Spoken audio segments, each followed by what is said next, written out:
Всем привет, это Кинолания. Лихой октябрь уже подходит к концу, и заключительная зубодробительная новинка этого месяца выходит на большие экраны прямо сейчас. Будем говорить о главной новинке этой недели. Железной Арни и компания вернулись после кошмарного восстания машин, сомнительного «Да придет спаситель» и не самого лучшего генезиса. К новым фильмам о терминаторах люди относились со страшным скептицизмом. И, судя по первым отзывам, делали они это зря. Создатели сразу заявили, что «Темные судьбы» — это не шестой фильм о трансформерах, а прямое продолжение «Судного дня». Все остальное можете забыть. Вернулась практически вся старая компания. Джеймс Кэмерон, который снимал первые два фильма, здесь есть только в роли продюсера. Вернулся и Арнольд Шварценеггер, он все еще Т-800, только немного постаревший. Ну и главное, Линда Хэмилтон, та самая Сара Коннор, которая спустя почти 30 лет вернулась к лучшей роли своей жизни. Уже не молодая Сара – главная фишка этого фильма. «Терминатор. Темные судьбы» – ода ностальгии. Да более знакомая история, только теперь в ней новые герои. Итак, на дворе 2020 год. Сеть искусственного интеллекта «Легион» присылает из будущего нового терминатора РЭФ-9. Его цель – девушка по имени Дани Рамос, будущая надежда человечества. Защищать Дани предстоит загадочная Грейс, пришедшая из будущего, наполовину человеку, наполовину машине, идеальному солдату. Я и есть человек, только усовершенствованный. Большинство критиков сразу после просмотра заявили, что «Темные судьбы» — это лучшее, что снимали про Терминатора после «Судного дня». Здесь нет дурацких шуток, и это несмотря на то, что его снимал режиссер «Дэдпула» Тим Миллер. А еще здесь гораздо больше логики и драмы, и круче экшен, чем в том же «Генезисе». Нельзя не сказать и о теме феминизма. 3 сильные героини в центре фильма о Терминаторе – это неожиданно. И если к убойной Линде Хэмилтон мы уже привыкли, то Маккензи Дэвис, которая играет Грейс, вам точно понравится.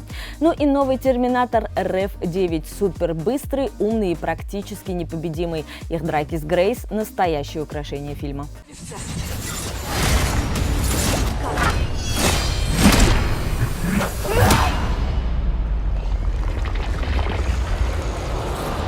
Итак, вам обязательно нужно посмотреть «Темные судьбы». Терминатор вернулся, и он гораздо лучше, чем вы могли предполагать.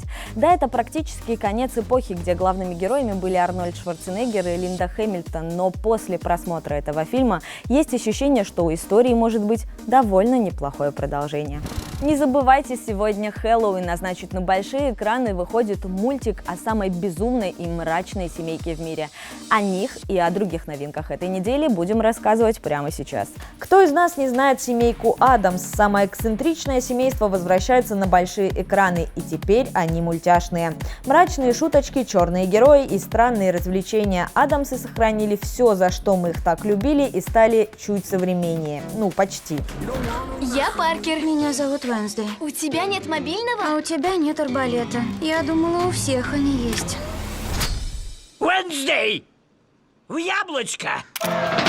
А еще в кино стартует добрый семейный фильм «Робо». Все начинается с того, что только разработанный робот-спасатель А-112 сбегает из лаборатории. Он знакомится с 12-летним Митей, и они становятся друзьями. Их ждут невероятные приключения. Митя научит Робо верить в себя, а Робо станет для мальчика примером мужества и ответственности.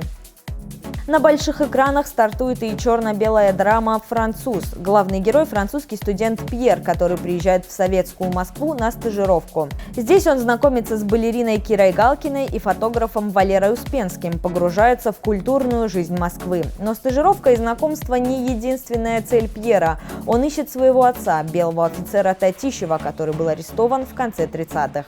Еще одна историческая премьера – лента «Ленин. Неизбежность». Первая мировая в самом разгаре. В это время Ленин находится в эмиграции и недавно переехал в Цюрих. Посвятивший всю жизнь подготовке революции, Ленин упустил ее начало и теперь ищет любую возможность вернуться в Россию. Кстати, Ленина играет Евгений Миронов. Ну и в финале новинка для самых маленьких. В кино покажут очередную серию мультфильма про щенячий патруль. На этот раз мега-щенки объединятся с новыми героями – мега-близнецами-лабрадорами, чтобы остановить леди Сороху и спасти мэра Гудвей. А еще зрителя ждут новые приключения Неллы, отважной принцессы. А сейчас коротко о тех фильмах, которые в кино идут не первую неделю. Их вы тоже еще можете посмотреть.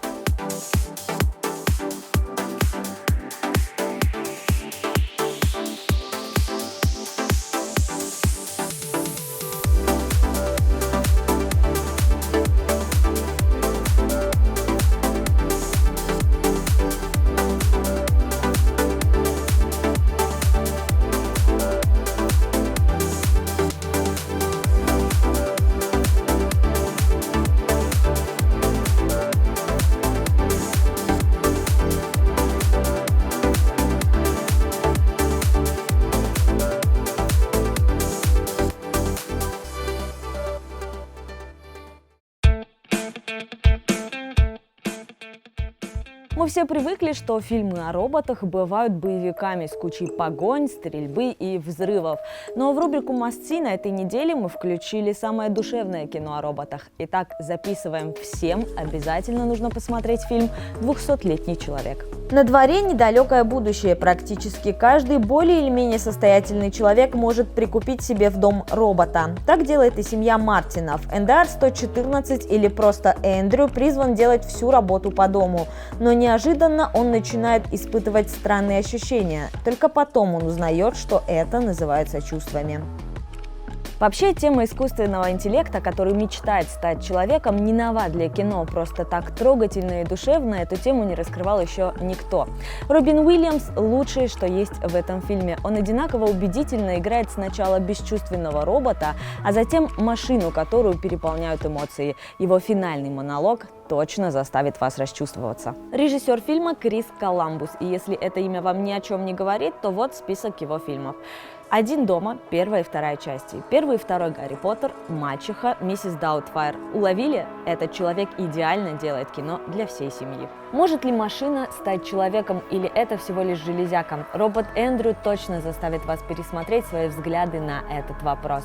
«200-летний человек» — это кино о роботе, который мечтал стать человеком, и в некотором смысле он был гораздо человечнее, чем многие из нас. Это доброе кино, которое идеально подойдет для уютного семейного вечера. Ну а у нас на этом все. Смотрите хорошие фильмы и увидимся в кино.